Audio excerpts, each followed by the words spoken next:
الحمد لله رب العالمين والعاقبة للمتقين والصلاة والسلام على سيد الأنبياء والمرسلين وعلى آله وأصحابه أجمعين. قال الله تعالى في القرآن الكريم مفهوم هكذا: أعوذ بالله من الشيطان الرجيم بسم الله الرحمن الرحيم. قال ما منعك ألا تسجد إذ أمرتك قال أنا خير منه خلقتنی من نار وخلقته من طین. فرمایا اللہ تعالیٰ نے فرمایا جب میں نے تجھے حکم دیا تھا تو تجھے سجدہ کرنے سے کس چیز نے روکا؟ ابلیس نے کہا میں اس سے بہتر ہوں، تو نے مجھے آگ سے بنایا ہے اور اسے مٹی سے بنایا ہے۔ صدق اللہ العظیم۔ رب اشرح لی صدری ویسر لی امری واحلل عقدۃ من لسانی یفقہوا قولی۔ ربی زدنی علما ربی زدنی علما ربی زدنی علما۔ اللہم افتح علینا حکمتک وانشر علینا رحمتک یا ذا الجلال والاکرام۔ سبحانک لا علم لنا الا ما علمتنا انک انت العلیم الحکیم۔ نہایت ہی قابل احترام میری پیاری اور دینی بہنوں، السلام علیکم ورحمۃ اللہ وبرکاتہ۔ اس آیت مبارکہ میں اللہ رب العزت نے ارشاد فرمایا خلقتنی من نار، یعنی کہ تو نے مجھے آگ سے بنایا۔ یہ جو فرمایا جا رہا نا تو نے مجھے آگ سے بنایا، اس سے ابلیس کی مراد یہ تھی کہ ابلیس نے جواب دیا تھا نا، شیطان نے جواب دیا تھا نا کہ تو نے مجھے تو آگ سے بنایا ہے۔ تو اس آیت مبارکہ میں ابلیس کی مراد یہ تھی کہ آگ مٹی سے افضل اور اعلیٰ ہے، تو جس کی اصل آگ ہوگی وہ اس سے افضل ہوگا، اور جس کی اصل جو ہے وہ مٹی ہو۔ اور اس خبیث کا یہ خیال غلط اور باطل تھا، کیونکہ افضل تو وہ ہے جسے مالک اور مولا فضیلت دے۔ فضیلت کا مدار اصل اور جوہر پر نہیں بلکہ مالک کی اطاعت اور فرما برداری پر ہے۔ آگ کا مٹی سے افضل ہونا بھی صحیح نہیں ہے، کیونکہ آگ میں تیش اور تیزی اور بلندی چاہنا ہے، اور یہ چیزیں تکبر کا سبب بنتی ہیں۔ جبکہ مٹی سے کیا ہوتا ہے؟ وقار حاصل ہوتا ہے، حلم حاصل ہوتا ہے اور صبر حاصل ہوتا ہے۔ یوں ہی مٹی سے ملک آباد ہوتے ہیں، جبکہ آگ سے کیا ہوتا ہے؟ پورے کے پورے ملک بھی ہلاک ہو سکتے ہیں اور ہو جاتے بھی ہیں۔ آپ کو پتہ ہے بڑی بڑی بلڈنگز میں آگ لگ جائے، مالز میں آگ لگ جائے، بڑی بڑی جگہوں میں آگ لگ جائے تو کیا ہوتا ہے؟ ہلاک ہو جاتی ہیں، تہس نہس ہو جاتی ہیں۔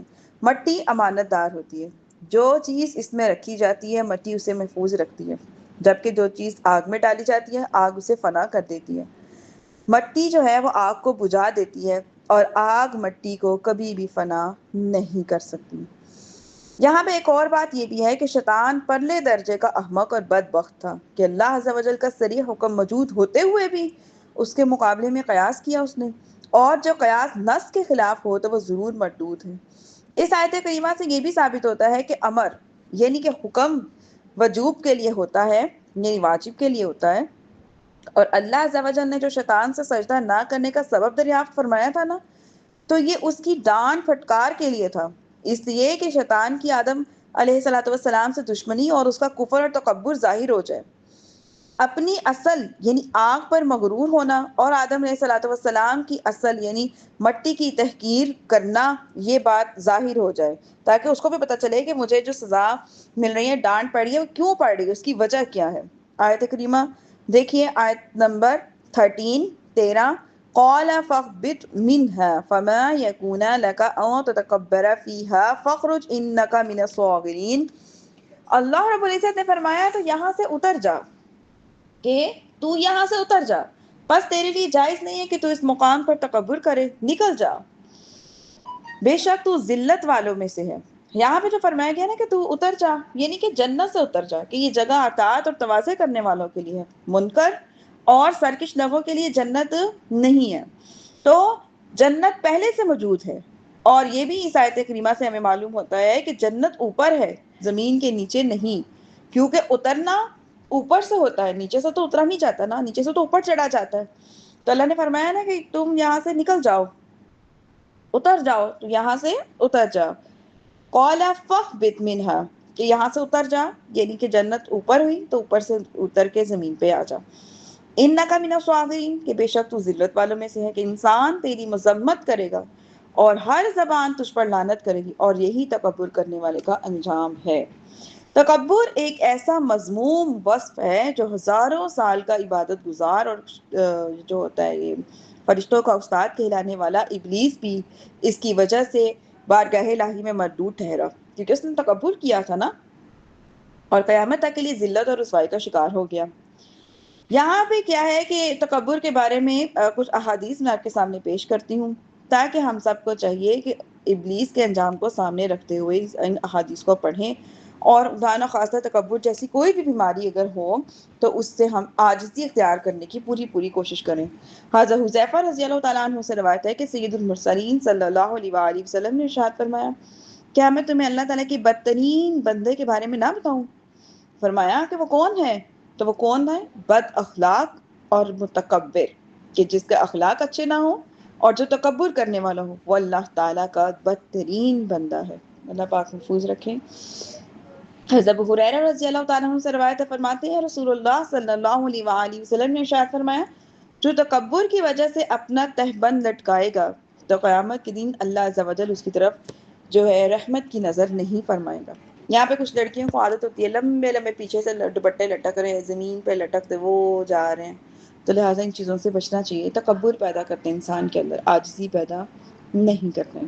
حضرت عبداللہ بن عامر رضی اللہ تعالیٰ عنہما سے روایت ہے، سرکار دو عالم صلی اللہ علیہ وآلہ وسلم نے فرمایا، قیامت کے دن تکبر کرنے والے چیونٹیوں کی طرح آدمیوں کی صورت میں اٹھائے جائیں گے، ہر طرف سے ذلت انہیں ڈھانپ لے گی، انہیں جہنم کی قید خانے کی طرف لے جایا جائے گا جس کا نام بولس ہے، آگ ان پر چھا جائے گی اور انہیں طینۃ الخبال یعنی جہنمیوں کی پیپ اور خون پلایا جائے گا۔ استغفر اللہ، اللہ پاک محفوظ فرمائے۔ عاجزی ایک بہت بڑی نعمت ہے، گفٹ ہے اللہ تعالیٰ کی طرف سے۔ خدا نخواستہ جیسے الحمدللہ اللہ پاک نے ہمیں نعمتوں سے نوازا ہوا ہے، اللہ نے ہمیں جسمانی، روحانی یا پھر دنیاوی ہر طرح کی نعمتوں سے الحمدللہ نوازا ہوا ہے۔ تو کیا ہے کہ اگر ہم کسی بھی اپنے سے کم بندے کو دیکھیں، ہمارے اندر یہ بات آ جائے کہ کوئی تکبر آ جائے ذرا برابر بھی، فوراً عاجزی لیں، فوراً کہ ہم تو اس قابل نہیں تھے، یہ اللہ کا فضل ہے، اللہ کا کرم ہے، فوراً عاجزی لیں، کیونکہ تکبر والوں کا انجام بہت برا ہے۔ حضرت عبداللہ بن مسعود رضی اللہ تعالیٰ عنہ سے روایت ہے، تاجدار رسالت صلی اللہ علیہ وآلہ وسلم نے ارشاد فرمایا، جس کے دل میں رائی کے دانے کے برابر بھی تکبر ہوگا وہ جنت میں داخل نہ ہوگا۔ اللہ تعالیٰ ہم سب کو محفوظ فرمائے۔ اب عاجزی کے بارے میں بھی میں آپ کو بتا دیتی ہوں کہ عاجزی کرنے والوں کے متعلق نبی کریم صلی اللہ علیہ وسلم نے کیا ارشاد فرمایا کہ حضرت عیاض بن حمار رضی اللہ تعالیٰ عنہ سے روایت ہے کہ سرکار رسالت صلی اللہ علیہ وآلہ وسلم نے فرمایا کہ اللہ عز و جل نے میری طرف یہ وحی فرمائی ہے کہ تم لوگ عاجزی اختیار کرو اور تم میں سے کوئی دوسرے پر فخر نہ کرے۔ ام المؤمنین حضرت عائشہ صدیقہ رضی اللہ تعالیٰ عنہا سے روایت ہے کہ سرور دو عالم صلی اللہ علیہ وآلہ وسلم نے ارشاد فرمایا، اے عائشہ عاجزی اپناؤ کہ اللہ عز و جل عاجزی کرنے والوں سے محبت اور تکبر کرنے والوں کو ناپسند کرتا ہے۔ اللہ تعالیٰ ہم سب سے بھی محبت کرے اور ہمارے اندر عاجزی پیدا کرے۔ عاجزی ایک اللہ تعالیٰ کی طرف سے بہت بڑی اور عظیم نعمت ہے جو ہر کسی کو حاصل نہیں ہوتی، اور یہ ہے کہ ہر وقت انسان جھکتا رہے تو اس میں ظرف بھی آ جاتا ہے۔ جب جھکنے کی عادت پڑ جائے تو اللہ پاک ظرف بھی عطا کر دیتے ہیں۔ جھکنے کا مطلب یہ ہے کہ اپنی نفی کرتا رہے، ہر معاملے میں اپنی نفی کرے۔ جب انسان ہر معاملے میں اپنی نفی کرنا شروع کر دے گا تو عاجزی بھی آ جائے گی، اور اگر ہر معاملے میں اپنے آپ کو اپنی تعریف پا دی ہو جانا، یا اپنے آپ کو بڑا سمجھنا، یا اپنے آپ کو سمجھنا کہ مجھے بڑا کچھ آتا ہے، یا اپنے آپ کو سمجھنا میں ہر چیز اچھا کر لیتی ہوں، یہ کر لیتی ہوں، تو ان چیزوں سے بچنا چاہیے، کیونکہ ابھی بے شک یہ خوشی کے معاملے میں ہے یا تھوڑی ہے، کہیں نہ کہیں پہ جا کے کسی نہ کسی موقع میں جا کے یہ چیز تکبر میں بدل جاتی ہے، اور اللہ پاک اس بیماری سے ہم سب کو محفوظ فرمائے۔ حضرت انس جوہنی رضی اللہ تعالیٰ عنہ سے روایت ہے، سرکار دو عالم صلی اللہ علیہ وآلہ وسلم نے ارشاد فرمایا، جس نے قدرت کے باوجود اللہ عز و جل کے لیے اعلیٰ لباس ترک کر دیا تو اللہ عز و جل قیامت کے دن اسے لوگوں کے سامنے بلا کر اختیار دے گا کہ وہ ایمان کا جون سا بھی جوڑا چاہے گا پہن لے گا۔ یعنی کہ اللہ تعالیٰ نے اب انسان کو بہت نوازا ہوا ہے، اب وہ مہنگے سے مہنگی برانڈس، مہنگی سے مہنگی چیز استعمال کرے تو پھر آہستہ آہستہ چیز آ جاتی ہے نا کہ ہم تو برانڈ پہننے والے ہیں، ہم تو یہ کرنے والے ہیں، تو دوسرے کو ہم جب دیکھتے ہیں کہ یہ تو لوکل کپڑے پہننے والے ہیں، لوکل مارکیٹ سے چیزیں خریدنے والے ہیں، آہستہ آہستہ یہ چیزیں انسان میں آنا شروع ہو جاتی ہیں کہ برانڈ سے نیچے بات ہی نہیں کرتا، تو یہ چیزیں اللہ کو ناپسند ہیں۔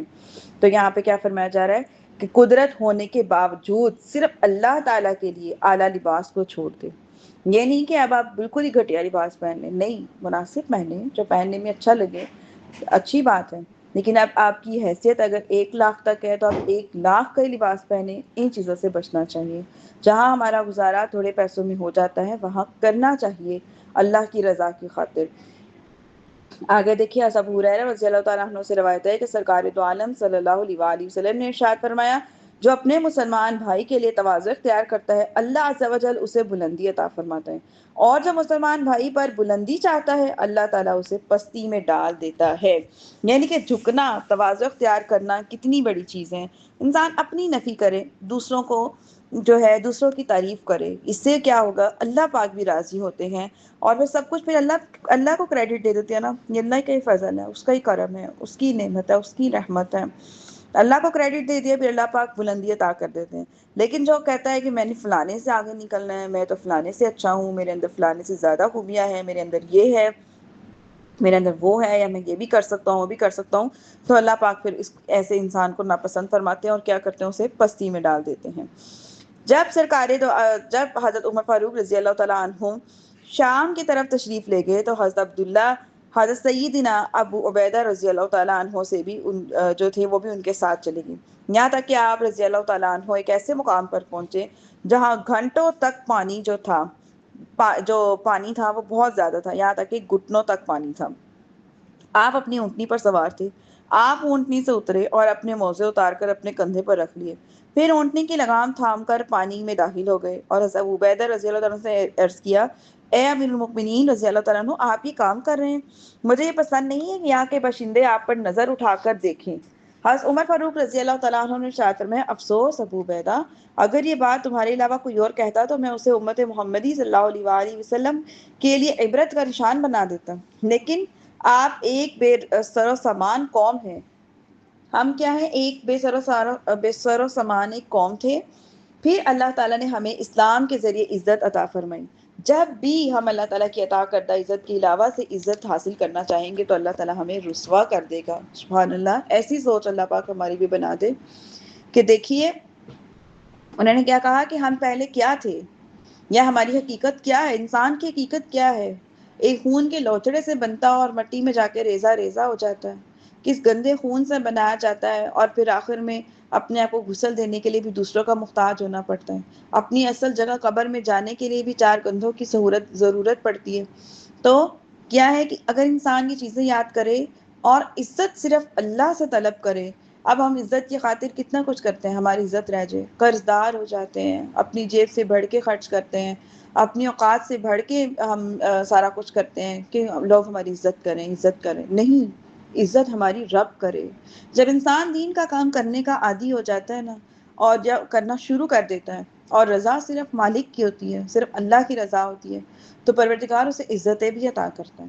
اگر ہم عزت کے لیے، دنیا داری سے عزت حاصل کرنے کے لیے محنتیں، مشقتیں، قرض داری، اپنے آپ کو تنگ کرنا، پریشان ہونا شروع کر دیتے ہیں تو پھر کیا ہوتا ہے، ہم ڈپریشن میں چلے جاتے ہیں، ہماری تھوڑی میں بھی پوری نہیں پڑتی، ایون کہ زیادہ میں بھی پوری نہیں پڑتی، جتنا مرضی زیادہ ہو پوری نہیں پڑے گی، لوگ کہیں نہ کہیں بات کر جائیں گے، ہاں، لیکن جس کو اللہ عزت دینے کا ارادہ کرے اس کو پھر کوئی رسوا کر نہیں سکتا۔ اللہ پاک ہم سب میں ایسی عزت اور عاجزی پیدا فرمائے کہ ہم جو بھی کچھ کریں اس کا کریڈٹ صرف اللہ کو عطا دے کہ رب تو ہی کرنے والا ہے، یہ تیری ہی عطا ہے، اور جب اللہ تعالیٰ ہمارے اندر عاجزی پیدا کرے تو پھر کیا ہے، ہم ہمیشہ اپنی عزت کا سوال اپنے رب سے کریں، یا اللہ پاک تو جس کو عزت دینا چاہے تو ذلت کے مقام سے بھی نکال کے دے سکتا ہے، مگر تو جسے ذلت دینا چاہتا ہے عزت داروں میں بھی اس کو کیا کرتا ہے، رسوا کر دیتا ہے، یعنی عزت کے مقام سے نکال کر بھی اسے ذلت عطا کر دیتا ہے۔ تو اللہ پاک محفوظ فرمائے، یہ ساری چیزیں جو ڈیپینڈ کرتی ہیں نا وہ ہماری نیتوں پر کرتی ہیں۔ تو کیا ہے، انما الاعمال بالنیات، تمام اعمال کا دار و مدار نیتوں پر ہے، لہٰذا سب سے زیادہ ضروری ہے کہ اپنی بنیاد ٹھیک کریں، اپنی نیتیں درست کریں۔ اللہ پاک ہمیں توفیق دے۔